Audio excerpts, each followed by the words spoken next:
Sebelum menonton, jangan lupa like, subscribe, dan tekan tombol lonceng. Selamat menyaksikan. Halo sahabat Eljon, kembali lagi di Eljon Medical Forum bersama saya, Sintia Karani. Nah, hari ini tentunya kita akan bahas mengenai dunia kesehatan, berbagai tema yang sudah kita bahas dan juga berbagai macam narasumber yang berkaitan dengan tenaga kesehatan. Dan tema hari ini adalah berkaitan dengan kulit, yaitu lebih tepatnya kita akan bahas soal skincare yang berkaitan dengan penuaan dini. Nah, sebetulnya apa sih itu penuaan dini, kemudian bagaimana kita mencegahnya, skincare apa yang tepat akan dibahas pada episode kali ini. Bersama narasumber kita ada Dr. Desidera, dokter spesialis kulit di sini. Halo dokter, apa kabar dok? Halo, baik. Mbak Cynthia gimana kabarnya? Baik juga dokter. Ya, Dokter, kita akan bahas soal skincare untuk masalah kulit penuaan dini ya dok? iya boleh. Oke. Dokter Desidera, mungkin saya ke pertanyaan pertama nih, sebetulnya apa sih dokter masalah kulit penuaan dini ini dokter? Silakan dok. Iya, jadi kalau penuaan dini itu sebenarnya proses penuaan dulu ya. Kalau proses penuaan itu kan tidak bisa kita hindari. Setiap orang pasti pada akhirnya akan menua. Terutama kulit itu organ yang paling kelihatan dari luar ya, karena itu kan yang orang pertama lihat kita tuh dari kulit. Nah, untuk proses penuaan di kulit itu ada dibagi menjadi dua, yaitu penuaan intrinsik atau yang chronological aging disebutnya juga, jadi yang sesuai sesuai usianya, tapi ada juga yang namanya penuaan ekstrinsik atau photoaging. Nah, yang kedua ini itu adalah penuaan yang dipengaruhi faktor-faktor dari luar seperti sinar matahari, stres, polusi. Nah, jika kita terlalu banyak terkena faktor-faktor ekstrinsik ini, itu bisa mempercepat terjadinya penuaan, dan itulah yang disebut dengan penuaan dini itu. Seperti itu. Oke. Untuk gejalanya sendiri seperti apa saja dok kalau penuaan dini? Biasanya mungkin orang pasti taunya keriput gitu ya dokter ya. Apakah ada yang Ya, lain? Apa aja dok gejalanya dok? kalau untuk penuaan yang sesuai umur itu kan biasanya memang timbul keriput juga, tapi biasanya keriputnya halus, lalu juga ditandai dengan kulitnya menjadi tampak lebih kering, lalu warnanya menjadi pucat gitu. Tapi kalau penuaan dini itu tanda-tanda itu tadi terjadi sebelum usianya. Jadi kayak misalnya kita ngelihat orang kita sangka udah umur 40, padahal ternyata dia masih umur 30-an awal. Nah, itu kan berarti sudah jadi penuaan dini. Itu bisa ditandai biasanya warna kulitnya udah jadi tidak rata, ada bercak-bercak kecoklatan, lalu banyak timbul pembuluh-pembuluh darah halus di wajah. Nah, kerutannya juga biasanya lebih dalam ya. Jadi tidak hanya kerutan halus lagi, tapi kerutannya dalam. Sewaktu wajahnya tidak berekspresi, misalnya lagi diam saja, itu kerutannya juga sudah mulai terlihat. Terus tampak agak turun karena pengaruh gravitasi juga ya, jadi wajahnya jadi kayak kendor gitu. Terus banyak tanda lainnya, jadi lebih mudah terjadi memar, bisa timbul bercak-bercak memar, terus penyembuhan lukanya menjadi lambat, dan mulai bisa timbul juga ada pertumbuhan seperti muncul bintil-bintil di bintil-bintil kecoklatan atau apa kayak benjolan kecoklatan di wajah, itu yang bisa jinak, tapi ada juga yang mengarah ke arah keganasan. Itu juga kalau disebabkan oleh matahari, itu adalah tanda-tanda dari penuaan dini itu. Jadi banyak sekali tanda-tandanya, tidak hanya berupa keriput saja. Mm-mm. Berarti dokter biasanya usia berapa dokter penuaan dini ini yang seharusnya mungkin usia seperti itu belum seharusnya masalahnya seperti itu ya dok ya? Iya, betul. Jadi kalau untuk penuaan yang sesuai usia itu mungkin paling awal itu baru tampak di usia awal 30 ya, yang kerutan-kerutan halus itu mulai tampak di sudut mata itu pada usia 30-an awal. Tapi kalau untuk penuaan dini itu dari penelitian yang ada dari jurnal itu bahkan sejak usia 15 tahun itu sudah bisa terlihat ya, kalau misalnya orang tersebut tuh sangat sangat terekspos dengan faktor eksternal tadi ya, mungkin dia sering di bawah matahari dalam waktu lama, atau terkena polusi seperti asap rokok gitu. Jadi bisa seawal usia 15 tahun pun sudah bisa gitu, penuaan Hmm. dini itu terjadi. Jadi untuk penyebabnya sendiri apa saja dok tadi selain sinar matahari gitu ya dokter ya, apalagi dok? eh, sinar matahari itu yang utama ya, sampai 80% penyebab penuaan di kulit itu adalah faktor eksternalnya itu sinar matahari. Jadi radiasi dari UVA dan UVB juga sinar infrarednya matahari. Yang kedua itu rokok. Jadi perokok pasif maupun perokok aktif itu sama resikonya. Terutama perokok aktif ya, kalau misalnya merokoknya sehari sudah lebih dari sebungkus, itu tanda-tanda penuaannya sudah pasti ada. Lalu polusi udara seperti asap kendaraan, faktor stres itu juga mempengaruhi ya, faktor stres kayak ya misalnya kita stres berat gitu. Terus makanan pun juga mempengaruhi. Ada makanan-makanan tertentu yang tidak baik dikonsumsi yang bisa menyebabkan penuaan dini, dan juga tidur. Kalau misalnya kurang tidur menyebabkan penuaan dini, itu juga betul bisa terjadi. Oke, Seperti jadi banyak ya dokter ya itu. sebetulnya penyebabnya. Iya, banyak. Itu berarti dokter bisa terjadi hanya di perempuan atau laki-laki juga nih dok? Dua-duanya bisa, laki-laki dan perempuan. Biasanya kalau zaman dulu itu justru banyak terjadi pada laki-laki ya, karena laki-laki yang lebih sering bekerja di luar ruangan seperti petani atau nelayan, pelaut gitu. Tapi sekarang perempuan pun juga sudah banyak yang sama-sama. Mungkin karena perempuan juga lebih concern ya, jadi yang datang untuk berobat ke dokter kulit itu memang lebih banyak perempuan. Tapi pada dasarnya yang lebih banyak beresiko mengalami penuaan dini laki-laki biasanya lebih tinggi. Oke. Salah satu gejalanya dokter, flek hitam itu juga termasukkah dokter, atau misalnya bisa juga bahwa flek hitam itu menandakan bukan penuaan dini dok? Flek hitam itu salah satu yang termasuk ya. Biasanya warna kulit menjadi tidak rata, lalu yang disebut melasma yang merupakan bercak kecoklatan yang biasanya di kedua pipi, di dahi, bisa di dagu, itu iya. Lalu seperti bintil-bintil kecoklatan yang keratosis seboroid, kalau pernah lihat misalnya orang yang usianya sudah tua itu ada bintik-bintik coklat di muka, itu juga tanda-tanda penuaan dini. Tapi ada juga bercak kecoklatan yang bukan bagian dari penuaan dini, misalnya karena yang disebabkan oleh genetik seperti tanda lahir, itu kan juga bisa membentuk bercak kecoklatan di wajah, dan itu munculnya pun bisa tidak harus dari lahir. Ada juga yang muncul misalnya pada usia remaja udah mulai muncul gitu bisa, atau seperti freckles itu kan dia bawaan genetik. Nah, kalau bercak kecoklatan yang seperti itu bukan. Jadi memang kalau ingin memastikan apakah itu merupakan tanda-tanda penuaan dini atau tidak, jika ragu bisa berobat ke dokter spesialis kulit untuk bisa lebih jelasnya. Baik. Kemudian juga tadi pola tidur ya dokter ya, berarti Iya, tidur yang betul. baik ini gimana dok? Karena berpengaruh juga ternyata.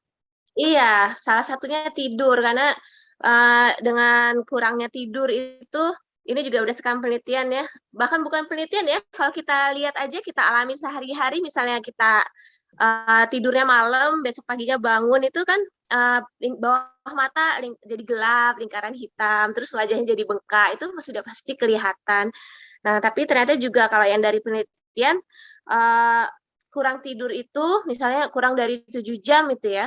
Nah, pada saat tidur itu kan kulit waktunya untuk memperbaiki dirinya sendiri gitu. Jadi setelah seharian terkena polusi dari luar, terkena sinar matahari, nah pada saat tidur itu kulit memperbaiki diri. Tapi jika kurang itu nanti ada kerusakan kulitnya tidak sempat diperbaiki gitu. Jadi terbukti jika orang tersebut terus-menerus mengalami kurang tidur secara kronis, itu jadi efek samping buruk dari kerusakan akibat sinar matahari itu lebih banyak daripada orang yang tidurnya cukup.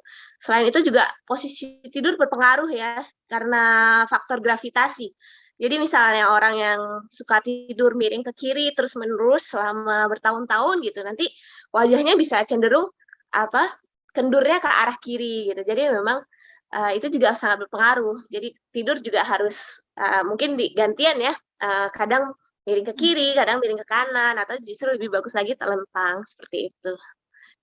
Oke, jadi juga posisi tidur miring gitu bisa jadi penyebab juga ya dok ternyata? Iya, kalau misalnya terus-menerus bertahun-tahun itu berpengaruh sih, karena gravitasi memang berpengaruh. Tapi dokter, kalau penuaan dini ada faktor keturunan nggak sih dok? Mungkin orang tuanya seperti itu, akhirnya ke anaknya juga.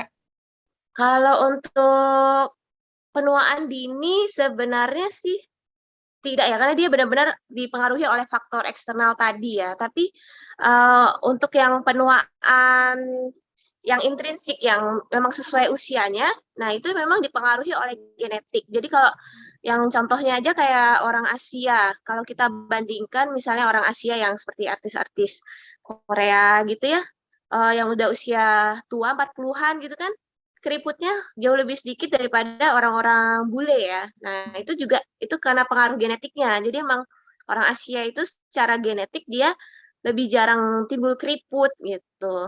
Itu Hmm. pengaruh. Tapi kalau penuaan dini itu betul-betul karena faktor dari luar tadi, kalau terlalu banyak terkena sinar matahari dan polusi tadi. Mm-mm. Kalau ini dokter kena AC itu dokter apakah juga terlalu lama gitu ya dokter yang misalnya bekerja di Mm, ruangan ber AC itu berpengaruh juga sih dok ke berpengaruh nggak dok ke kulit? ke kulit ya.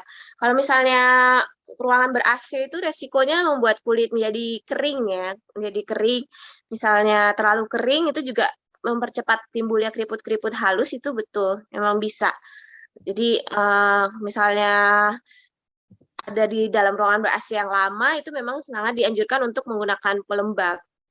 Hmm. Kalau terus-menerus bisa juga timbul kerut-kerut halus lama-lama. Oke. Iya. Terus dokter kalau makanan kan juga termasuk penyebab ya dok. Makanan Ya, apa aja sih betul. dok yang jadi penyebab nih berpengaruh ke kulit? Kalau yang saya tahu sih kayaknya goreng-gorengan ya dok, kayaknya yang berminyak.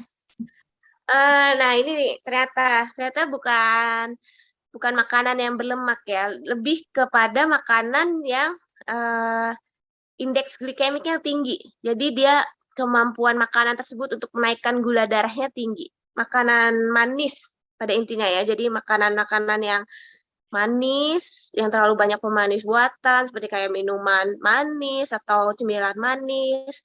Terus juga makanan biasa pun tergantung cara pengolahannya ya. Misalnya buah pun gitu. Kalau misalnya buah kita potong, kita makan, itu kan dia sih rendah indeks glikemiknya. Tapi apabila kita jus karena dia bentuknya sudah jadi cair, lebih mudah diserap usus, itu juga termasuk yang sudah lebih tinggi indeks glikemiknya. Jadi tergantung dari sediaan makanan, proses memasaknya, tingkat kematangannya. Tapi pada intinya adalah makanan-makanan yang indeks glikemiknya tinggi, yang bisa menaikkan gula darah secara cepat. Karena nantinya apabila gula darah itu meningkat, itu berpengaruh ke terbentuknya radikal bebas. Nah, radikal bebas ini nantinya yang akan mempengaruhi kerusakan kolagen dan lain-lain yang menyebabkan penuaan dini tadi. Nah, kemudian dokter, untuk jenis kulit berminyak, dokter, katanya banyak yang bilang kulit berminyak itu bisa menghindari penuaan dini, katanya kulit kering lah yang bisa cepat penuaan dini. Itu benar ya, dok? Iya, sebenarnya secara umum benar ya. Mungkin kalau orang yang jerawatan itu jadinya kan, apalagi orang yang jerawatan yang kulitnya berminyak itu sebenarnya dia memang lebih sulit lebih lebih lama terjadi aging ya. Karena itu tadi. Karena kalau kulitnya berminyak itu biasanya elastisitas kulitnya lebih tinggi ya. Jadi untuk dia bisa berkerut itu lebih susah daripada orang yang kulitnya kering. Itu makanya yang dikatakan kenapa orang-orang yang kulitnya cenderung berminyak itu memang aging-nya lebih lambat daripada orang yang kulitnya kering. Itu karena lebih susah jadi kerut. Tapi kalau misalnya sama-sama kena faktor lain gitu, misalnya sinar matahari dan lain-lain ya tetap juga bisa terjadi penuaan dini sih pada orang yang kulit berminyak pun. Seperti itu. Oke, baik. Mungkin tergantung lagi faktor penyebab yang lain ya dokter. Mungkin Iya, betul. mukanya jenis kulitnya lembab, tapi ternyata gaya Iya, hidup dan pola iya, makan tidak baik. betul. Itu Mungkin juga nanti sama aja. penuaan dininya juga sama. Mm-mm. Mungkin olahraga juga ya dokter ya, membantu nggak dok? Olahraga membantu, karena olahraga itu nanti dia berperannya untuk mengurangi radikal bebasnya tadi ya, karena pada saat olahraga kita melepaskan hormon endorfin dan lain-lain itu yang berperan untuk menangkal si radikal bebas tadi, menurunkan radikal bebas sehingga kerusakan kulitnya itu lebih berkurang. Jadi olahraga juga sangat membantu juga untuk mengurangi penuaan dini. Tapi juga tetap diperhatikan ya, apalagi kalau untuk yang outdoor itu kan misalnya harus pemilihan waktunya. Kalau misalnya bisa pagi sebelum sinar matahari ada, atau yang lebih penting sih sebenarnya UV index itu ya. Jadi sekarang kan sudah mudah dilihat di handphone. Jadi selain perkiraan cuaca ada juga yang namanya UV index. Kalau misalnya UV indexnya tinggi, itu misalnya kita mau berolahraga di luar ruangan itu harus menggunakan sunscreen. Oke. Nah, bicara soal sunscreen nih dokter, kenapa Iya. sih dok kita tuh katanya penting dianjurkan penggunaan sunscreen ini dokter, kaitannya dengan penuaan dini dok? Iya, karena seperti yang saya bilang tadi, 80% faktor yang menyebabkan proses penuaan dini itu adalah radiasi dari sinar ultraviolet ya, terutama ultraviolet A dan B. Jadi disinilah peran sunscreen itu sangat penting untuk menangkal itu. Tapi tentu saja tetap harus dibarengi dengan penggunaan yang tepat, lalu sering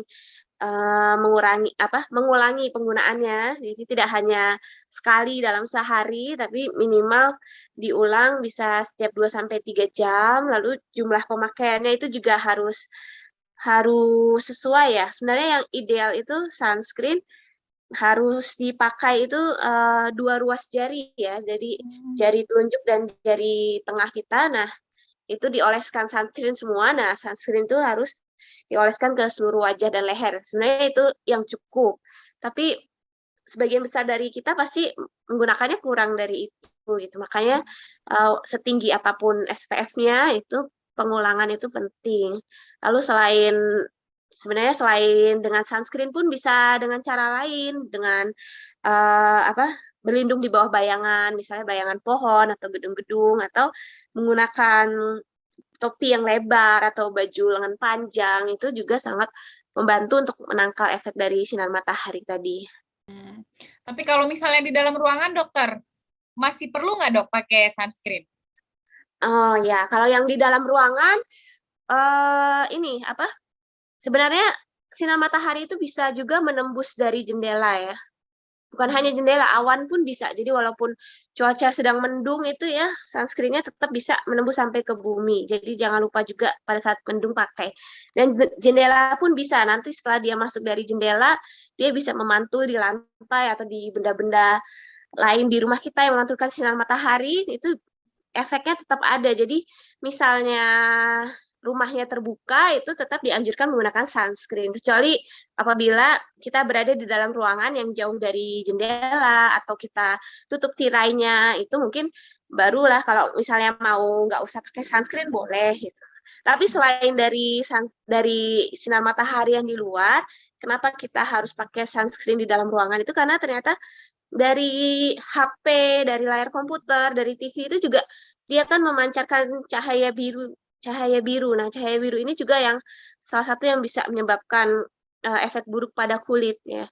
Jadi untuk melindungi itu bisa, atau misalnya untuk mengurangi kita bisa juga mengaktifkan. Biasanya di HP udah ada mode mode yang untuk menghilangkan cahaya birunya itu. Nah, itu bisa diaktifkan. Itu mungkin bisa, atau kita nggak nonton TV seharian baru nggak menggunakan sunscreen. Tapi kalau misalnya masih ya memang harus tetap menggunakan sunscreen di dalam rumah.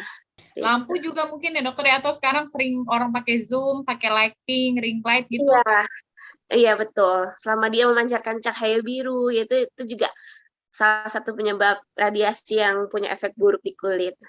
Pikiran dokter atau stres gitu dokter, apakah juga bisa menjadi faktor penyebab dokter?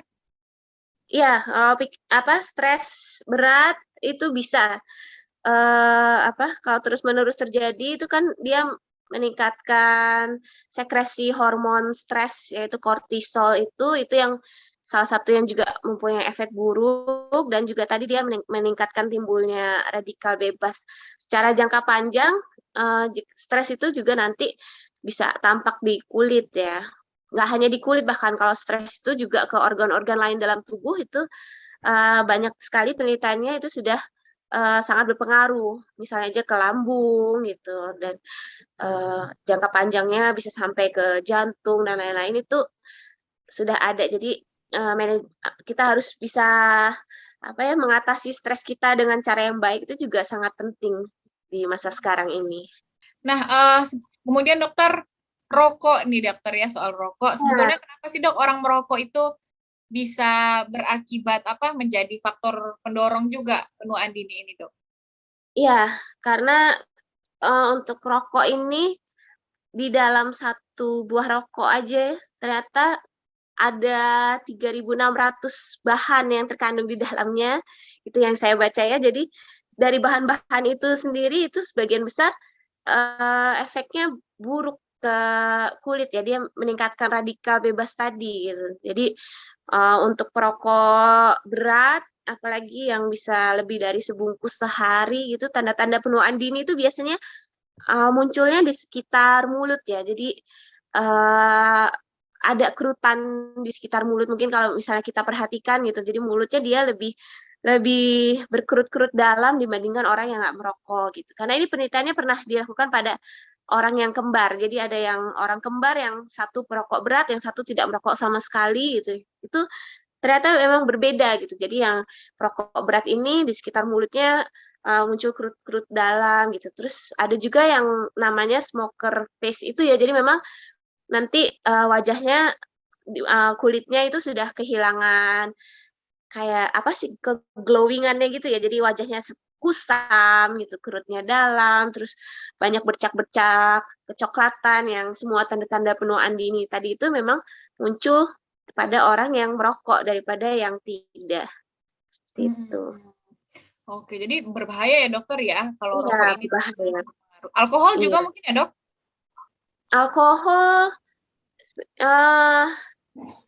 lebih ke liver ya sebenarnya. Kalau untuk yang efek buruk ke kulit pasti sebenarnya ada juga, tapi lebih jarang diteliti ya kalau untuk alkohol ini. Tapi sebenarnya iya, bisa juga menimbulkan efek buruk ke kulit.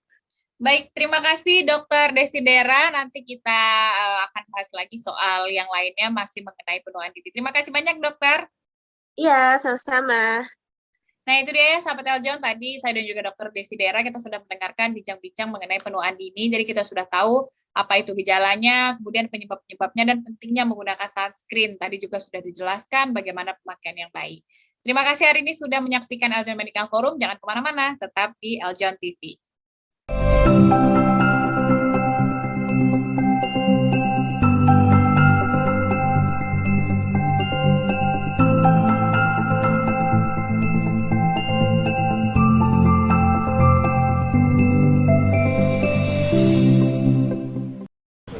Ade Tirek makan pepaya. Jangan lupa like ya.